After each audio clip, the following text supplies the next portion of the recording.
with my son Ian, and we're talking about one of our favorite subjects, and that is golf. As many of you know, golf creates a lot of low back pain for patients, and it's mainly because it deals with a problem of mobility, stability, and sometimes synchronization by the brain, and making sure that this very complicated physical activity, biomechanical movement occurs properly. And so we're going to show you today 3 tests that we use to assess golfers, or really anybody who has some back pain, to try to figure out where this problem's coming from. So what we do is we're going to put Ian in a kind of a stance of address, just like if he has a 5-iron here. So we're going to put him kind of in that same position perfectly, just kind of in that just good overall posture. We're going to take the 5-iron away now for a second. Go ahead and have him just cross his arms over his chest. And we're looking for in this first test is called the anterior and posterior pelvic tilt. So can Ian give us an anterior tilt that's kind of increasing the low back curve in his low back, and then a posterior tilt and decreasing it, going back and forth? If you can't do this, that's a mobility problem. You lack the mobilization for that hip to move.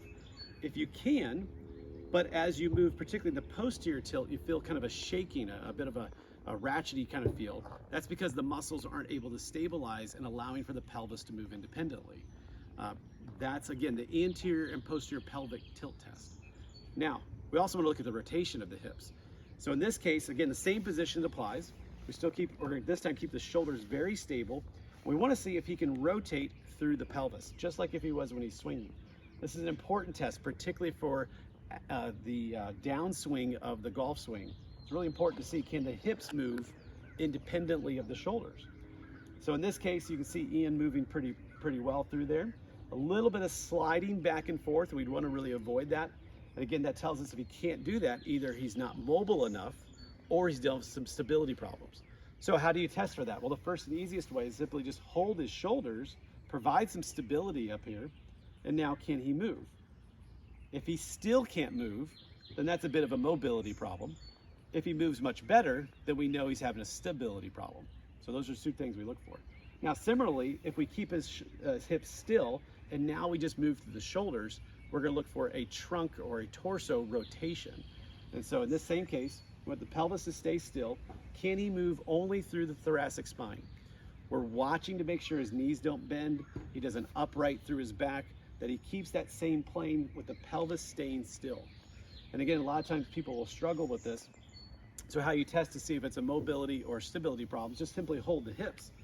If we're holding the hips and he can simply move now better through the shoulders, now we know that he has the stability problem.